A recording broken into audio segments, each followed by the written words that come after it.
Halo Woman Blitzer, perkenalkan nama saya Tika, saya owner and CEO dari Bambi Group. Bambi Group sendiri punya dua jenis usaha, yaitu Bambi Collection, yaitu perusahaan manufaktur yang memproduksi perlengkapan wedding set baby. Dan yang kedua adalah Bambi Hijab, yaitu produsen manufaktur yang memproduksi hijab printing.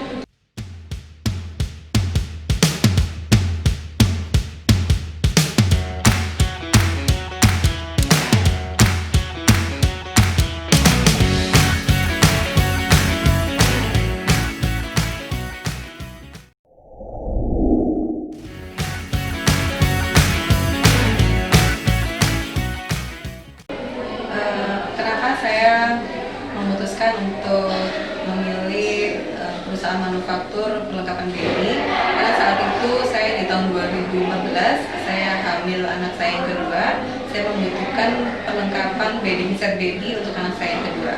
Jadi karena kebutuhan saya mendirikan Bambi Collection ini.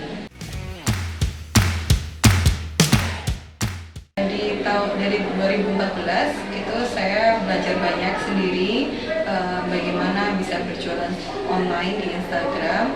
Akhirnya di tahun 2016 saya memutuskan resign karena saya ingin lebih fokus lagi, karena pada saat itu saya dikasih target sama suami saya, boleh resign tapi setelah dapat omset 4 kali lipat dari gaji sekarang. Jadi karena sudah mencapai target dari suami saya memutuskan resign untuk lebih fokus ke usaha saya sendiri. Waktu itu kan 2014 saya masih ada satu penjahit aja. Jadi saya belajar sendiri, saya mulai ikut SFS, terus mulai mengenal endorse. Jadi dari penjahit pertama, terus mulai ngerekrut penjahit kedua, penjahit ketiga, sampai waktu itu sudah punya 4 penjahit dengan 1 admin. Adminnya itu lebih ke untuk rekap orderan aja. Jadi untuk kayak sebagai ini ada orderan ini yang kamu kerjakan, penjahit adalah ini gitu. Dan dia sebagai QC. Jadi dia waktu itu saat itu sebagai apapun lah pokoknya, jadi yang membantu saya, karena kalau CS itu masih saya sendiri yang handle. Ya pasti susah ya, karena waktu itu saya juga sebagai seorang manajer, saya juga punya bawahan waktu itu di perusahaan saya. Jadi saya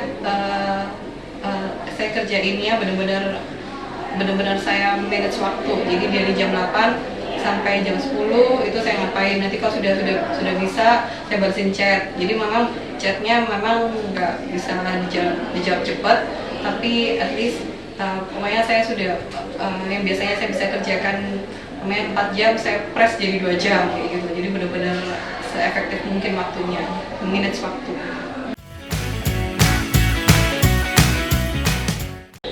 Karena saya waktu itu mikirnya dengan saya bagi waktu antara kerja dengan usaha sendiri, itu saya sudah bisa dapat omset segitu.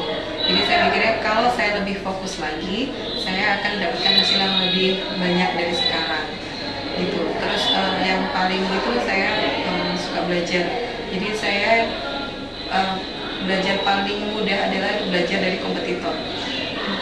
Jadi kalau dulu mungkin kalau waktu masih usaha kerja ikut orang, itu saya belajar ke kompetitor itu waktunya cuma sedikit.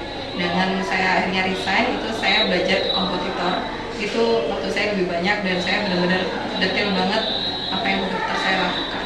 Jadi bukan kalau kompetitor itu jadi musuh, bukan. Kalau kompetitor itu jadi sarana belajar saya.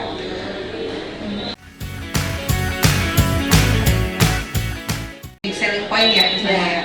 Kalau Bambi sendiri saat ini menawarkannya, kita menawarkan 300 pilihan motif untuk di custom. Jadi customer itu bisa pilih motif bebas, terserah. Kita bisa menyediakan 300 motif, mau kombinasi, mau satu motif full, itu terserah si customernya gitu. Jadi unique poinnya kita adalah kita bisa menawarkan 300 motif itu, yang di tempat lain nggak ada.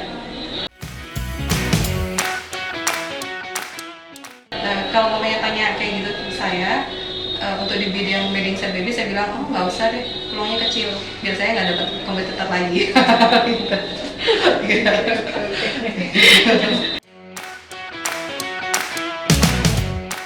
Di workshop itu saya selain dapat ilmu juga dapat networking.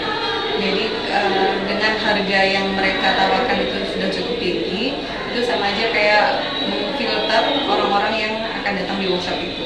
Jadi saya akan pastikan saya dapat teman yang keren-keren di workshop yang mahal-mahal itu gitu. Terus bagaimana saya bisa udah workshop satu, workshop yang lainnya, saya kalau mau ikut workshop saya selalu mengkosongkan gelas saya. Jadi meskipun saya sudah tahu ilmunya, itu contohnya namanya digital marketing, saya mungkin sudah tahu ilmunya itu, tapi saya pasti akan mengkosongkan gelas saya untuk biar saya akan selalu menambah ilmu yang baru. Mungkin saat ini saya nggak butuh, tapi saat ikut workshop selanjutnya saya, oh ya waktu itu kayaknya udah diomongin sih, tapi waktu itu saya belum butuh, tapi sekarang saya sudah butuh gitu. Jadi itu kayak saya selalu kalau ikut workshop saya selalu dapat teman, terus kemudian dapat ilmu baru apapun itu.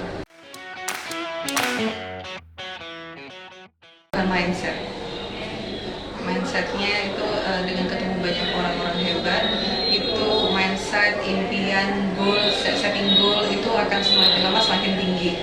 Kalau namanya kita ketemu teman-teman yang ternyata goalnya sama kayak kita gitu, udah tercapai, udah selesai, terus ya udah cuma gitu aja gitu. Tapi kalau namanya kita bisa ketemu orang-orang yang lebih hebat, lebih keren dari kita, terus setting goalnya juga kalau melihat sekarang, wih gila banget setting goal sampai kayak sebesar itu ya.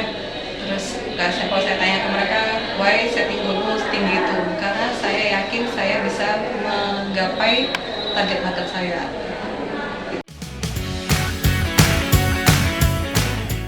Kalau terserah, kalau takut rugi itu saya nggak takut rugi ya, karena saya kalau mau takut rugi kan takutnya nggak bisa makan, nggak bisa beli susu anak kayak gitu ya. Kebetulan saya kan waktu itu kan sudah ada bumper ya, ada bumper saya mesti kerja ikut orang gitu waktu ke awal ya. Saya nggak pernah takut rugi, makanya akhirnya saya semangatnya bisa semangat 45 gitu. Jadi semangat belajarnya, semangat berinovasinya itu unlimited gitu. Terus itu akhirnya saya benar-benar gaspol untuk berinovasi gitu.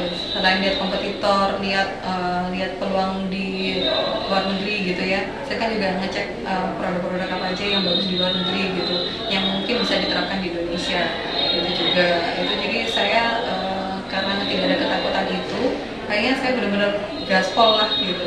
Time saya adalah cuma suami saya sih, dan saya cuma suami saya selalu ingetin, yakin itu sudah diperhitungkan dengan matang gitu. Saya oh iya, ini ada yang salah, ada yang benar, ada yang salah, ada yang benar gitu. Tapi saya lebih seringnya gaspol.